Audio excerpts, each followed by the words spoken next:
Hello, hi, welcome once again to M5's English language learning program, Let's Speak English.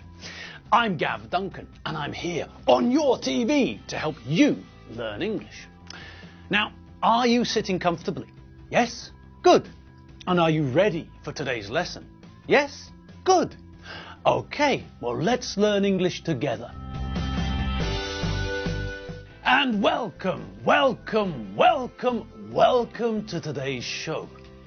It's the first show of the week, and it's here, fresh from the oven, sitting here with a warm, fragrant scent rising from it, like fresh bread. Okay, so it's the first day of the standard working week, so I have to ask, how was your weekend? Was it fun? Did you all have a good time? Did everyone have fun? What about you, Eddie? Mais oui, mon brave. What? Oh, okay. You do know that this is an English lesson, not a French lesson, don't you, Eddie? Certainement, mon général. Okay. So we know, or I assume, that Eddie had a good weekend. And what about you, Richie? Did you have a good weekend? Yes. Okay, so Richie had a good weekend, and I think that Eddie had a good weekend. And what about the rest of you? Did you all have a bucket full of fun at the weekend? I hope so. And, as we're all aware, this is lesson 301, which means that our last lesson was lesson 300. Which is another very good reason for you to celebrate the weekend in style. So hopefully, all of you had a fantastic weekend, celebrating the weekend and also celebrating the fact that we've completed 300 lessons together. All right, now, who remembers what we were looking at last lesson? Yes, that's right. Last lesson, we were looking at the idea of take, bring and fetch, weren't we? Yes, and why were we looking at those three ideas? Can you remember? Yes, that's right again. We were looking at those three ideas because when we last saw the Benchfields, Alfredo sent Lizzie to fetch her brother Tim from the car park outside the supermarket. So, Lizzie went from where she was out to where Tim was in the car park before she came back with him. She went to fetch him. Okay then, let's see what they're up to. Let's see how they're getting along. Look, there they are. They're still in the car park. Come on, Tim, hurry up. Dad's waiting for us. He'll be really angry if we don't hurry up. Come on, get a move on. All right. Keep your hair on. I'm coming. Oi, Tim, don't forget. You know. Oh, no, I won't forget. Don't worry. What was that about? What? What was what about? What was that about? What? What are you talking about, Lizzie? Don't play dumb, Tim. You know what I'm talking about. I haven't got a clue what you're talking about, Lizzie. What did Eddie Finn say to you? Oh, nothing. What do you mean, nothing? I heard him say something to you. Oh, it's not important. Don't worry about it. Anyway, it's none of your business. Keep your nose out of my business. Ooh, blimey. Don't be so touchy. I was only asking. Yeah? Well, don't. Don't ask me about it because I won't tell you anything. It's none of your business. All right. Keep your hair on. Jeez. Look, just forget about it. Let's find the others. All right, Grumpy. And don't call me Grumpy. Blimey! Well, we found them, didn't we? And now they're both back in the supermarket. But, well, there's a little bit of tension in the air, isn't there? It's not a very relaxed atmosphere, is it? The conversation between Lizzie and Tim was, well, tense, wasn't it? Tim was very defensive about what Eddie said to him, wasn't he? When Lizzie asked what Eddie, the bad boy, said to Tim, Tim reacted aggressively, didn't he? That's a little bit strange, isn't it? Well, anyway, let's forget about that for a moment and concentrate on some of the language that we saw in that conversation. Well, for a start, we saw the word hurry again, didn't we? Yes, and we all know that the verb to hurry is a synonym for the verb to rush. They both mean to try and do something faster than usual. Now, we also have two nouns from the verbs, a hurry and a rush. When we use the nouns, we use them with the preposition in. We say, sorry, I can't stop and talk. I'm in a hurry. Sorry, I'd like to help, but I'm in a rush. When we use these phrases, in a hurry and in a rush, then we use them with the present simple form of the verb to be, and then add in a hurry or in a rush. It's very simple.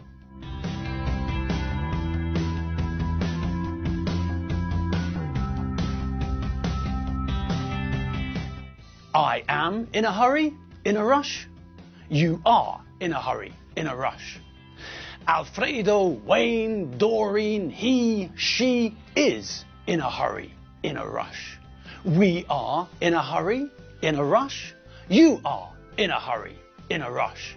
They are in a hurry, in a rush.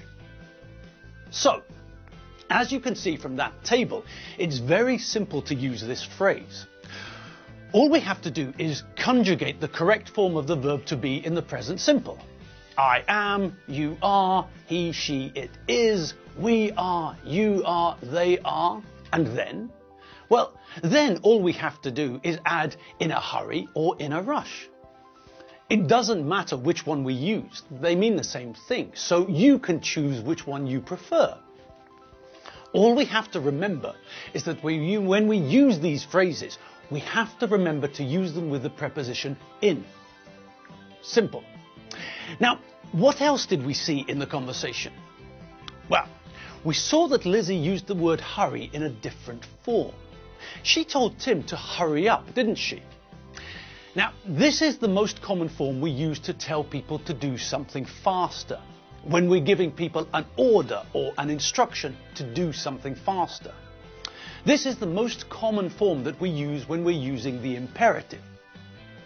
Now, this is a word that we haven't seen before, but it's very simple. The adjective imperative means something which is vital, something which is essential, something which is crucial. All of these adjectives, vital, essential, crucial, and imperative, mean the same thing. They all mean that this is something which is very, very important.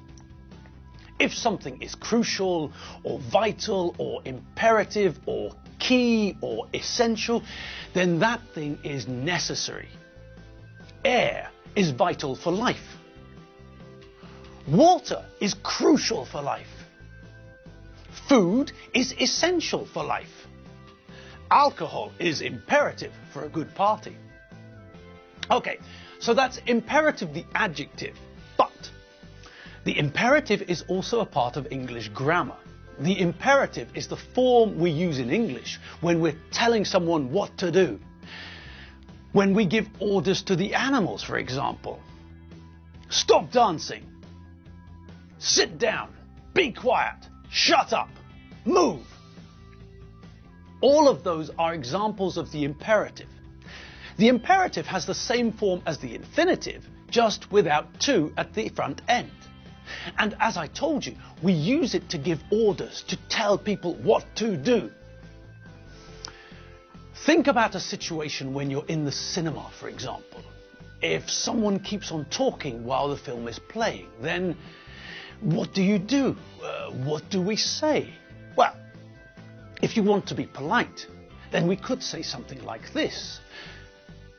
Can you stop talking, please?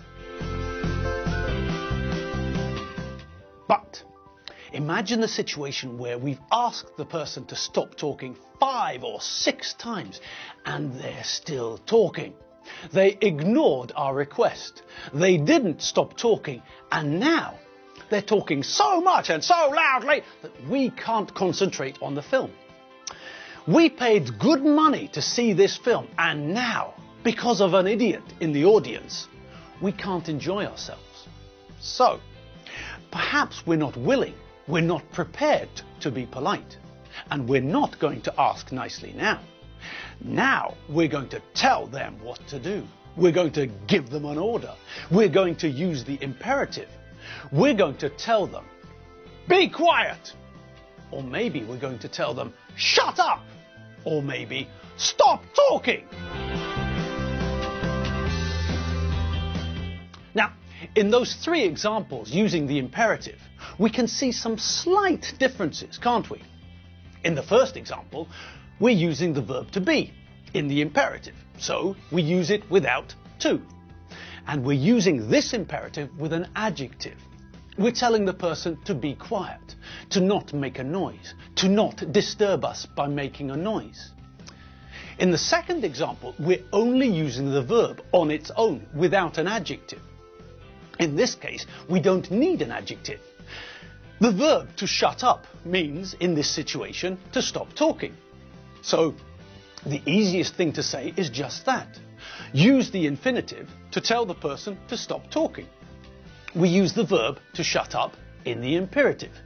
So, without to, and we say, shut up! In the third example, again, we're using the imperative with another part of speech, aren't we? Yes, in the third example of the imperative, we're using the imperative form of the verb to stop. So, all we do is knock the to off the front of the verb and turn it into an imperative. Stop. And here, we're being very specific, aren't we? We're telling the person what we want them to stop doing. We're not telling them to stop chewing, or to stop eating pizza, or to stop dancing the polka, or to stop listening to Neil Diamond. No. Here, in this situation, we're telling them to stop making a noise with their mouths. We're telling them to stop speaking, to stop having a conversation while the film is playing. We're telling them to stop talking. And, oh, would you look at that? It's time for me to stop talking too. Yes, my friends, we've come to the end of the lesson. Our 15 minutes for today has come to an end, and it's time for us to turn the lights and camera off and go home. So, that's it for today. Tomorrow, we'll have another look at the language we saw in the conversation between Lizzie and Tim. And we'll try to discover what Eddie meant when he spoke to Tim. Okay? All right then. The rest of the afternoon is yours to enjoy. Have fun. Aha. Did you hear that? That was another imperative. Drink coffee. Relax. Have fun. Okay, that's enough imperatives for today. I'll see you all tomorrow. And remember, if you need more English, check out www.m5tv.hu. That's where we keep the older lessons. And that's where you can check out the vocabulary too. Okay, people. Until tomorrow afternoon, have fun, eat well, sleep well, and I'll see you all later. Bye!